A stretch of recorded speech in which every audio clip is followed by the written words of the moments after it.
There's the lineup for round one, heat number 4. So Shaun Walsh getting in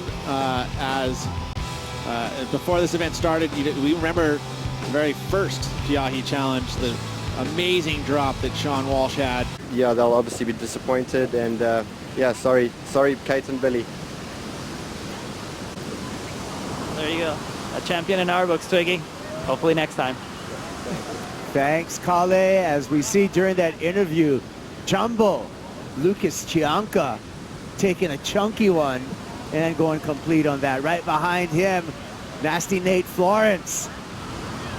Nathan Florence, big drop. The explosion behind him just eats up the North Shore local. In the right spot to make the wave. Couple of riders here. Joao de Macedo on the inside. And it looks like Albee kicking out on the shoulder. Oh gosh. And Nathan Florence having to jump off the back of that ski. Good read though. Jamie Mitchell bounces down that face, handles a bottom turn. Big section here for Mitchell. And he makes his way into the channel. Challenging ride for Jamie Mitchell, but a completion as we take a look at Nate Florence getting back on the sled.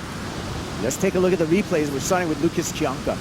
So Lucas, again, one of the first waves of the set, he's going to have to deal with the bumps, and he does so well. Did not get to compete in the Puerto Escondido Challenge. Look at him. He loves to get his board fluttering. It's one of the unique things that he'll do is he'll take off, and he'll literally hop up and get that board on the tail and flutter it. He likes the airdrop. This is a very dynamic wave. He rode this thing very well. It wasn't easy because of all the chop right there. Again, getting that tail up there, grabbing the rail for stability to kick out. He rides that Lyle Carson model boards. Nathan Florence, just a tinge too deep. I mean, but look at how muscly that wave is. And just eats him up. But a very critical drop on a very big wave. Love this in the water angle, Peter. Gives you the actual feel of the energy in which this wave can carry, especially when you're looking directly into the tube. Again, all the surfers picking up waves here. There's Joao on the backhand, Albee on the forehand. Not as critical a drop as we saw from Lucas or from Nathan Florence, but completed rides, getting to the channel. And those are going to be nerve-stopping waves. Takes those nerves and just shoves them aside. Same thing here for Jamie Mitchell. You know, the critical part of this ride here is here. Right up underneath it, almost disappears, somehow finds himself right in the pit and gets out to the channel. So a good start for all the competitors so far.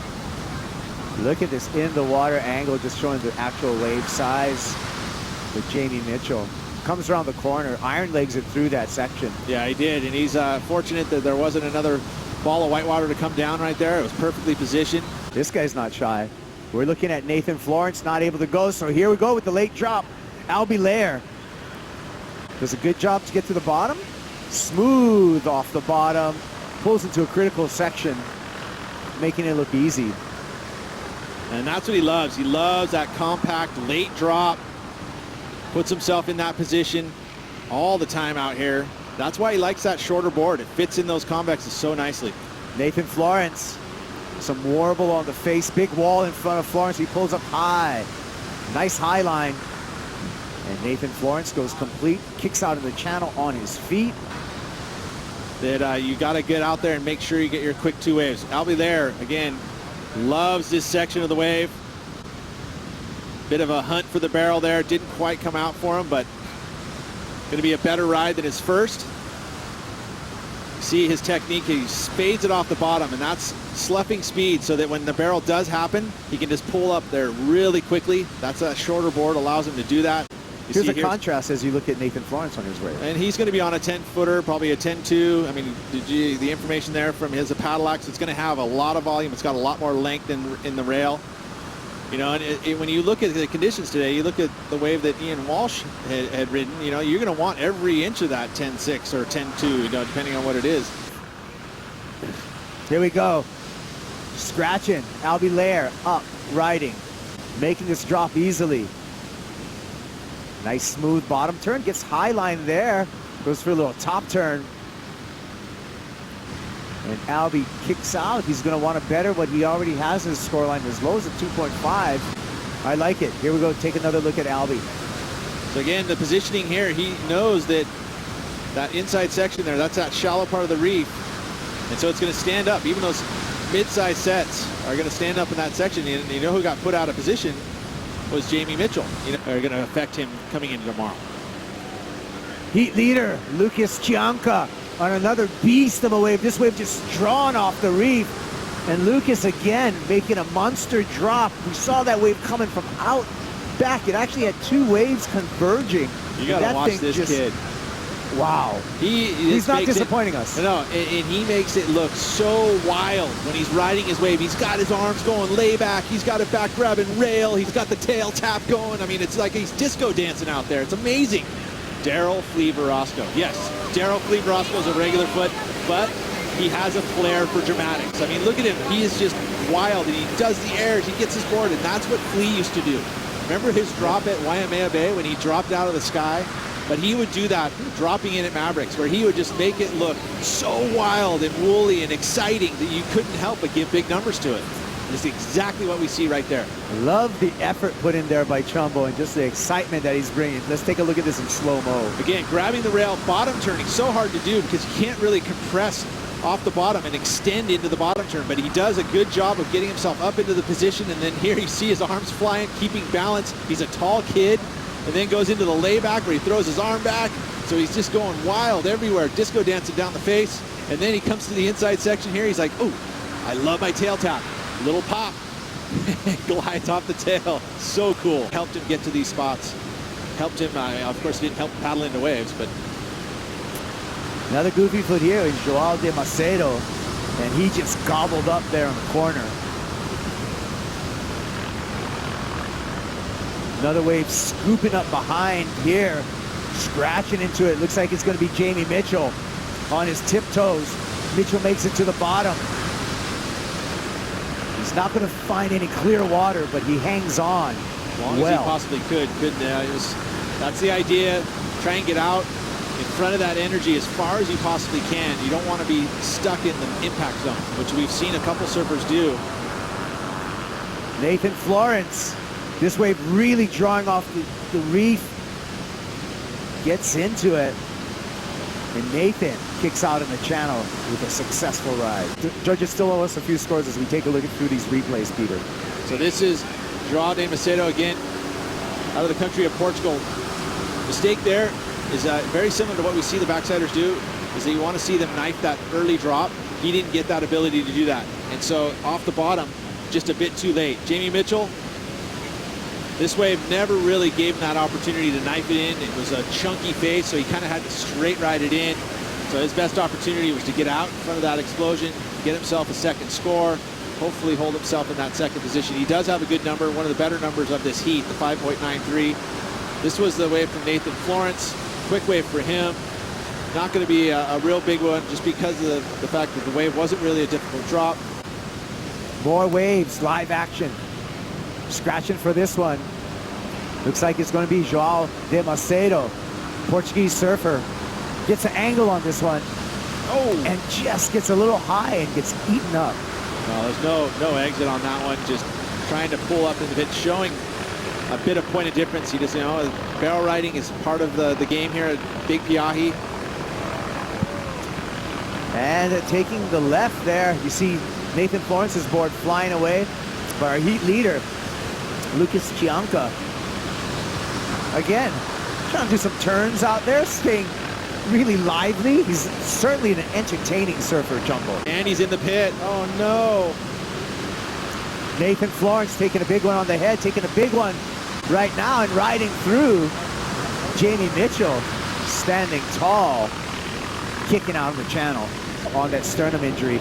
As we look to our first view of Shaun Walsh, dropping in here and kicking out. On a personal watercraft. Let's take a look here at this little battle going down. Nathan had to get out of that wave, and I don't know if he got sucked over or not, but what it did do is put him in position for another wave, another set wave. You see these guys are paddling on the outside. Watch this turn, though. Having layback arc, so looking at maneuvers now to try and change it up to get a little point of difference. So entertaining, like you had mentioned. A nice action-packed final few minutes of this, and that's Jamie Mitchell. How's this drop? That is standard. Jamie Mitchell just laid into it, quick burst paddling, puts himself in the spot, and then just whips underneath it. Nice clean ride for him. He's going to improve on that low score. Sure did. And Joao, again, standing a little more upright in his attempt here, but wanting to pack the barrel, just went up straight into it and just gets annihilated for his efforts. So our situation in the water, that last wave for red Jamie Mitchell, 5.97, that did better his position. Joao de Macedo, he got a 3.3, not enough. He's still in 4th place. Looking to the left this time. De Macedo needs a 6.85. And I don't know if that wave had the intensity to get that number for Joao.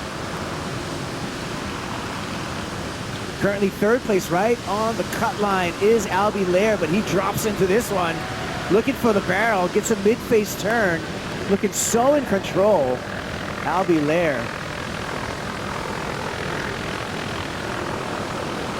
He's feeling it. Let's take a look here at Lair. Again, positioning perfect for this wave. Slows it off the bottom, carves up into the bowl, showing some maneuvers on a good-sized set wave.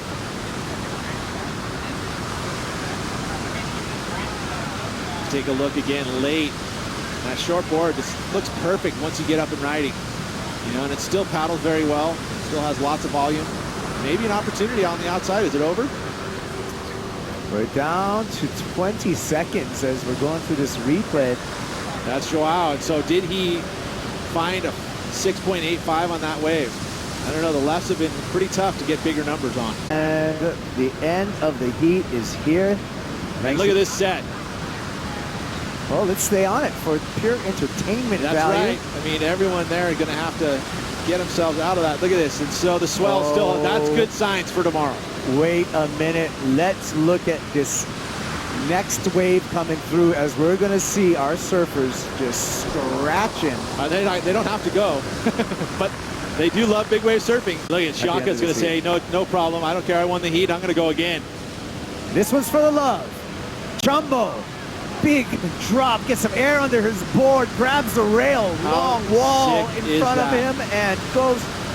Watch out for this kid. What a confidence builder for the young Brazilian surfer. Wins his heat handedly, and then gets probably the best wave after the heat.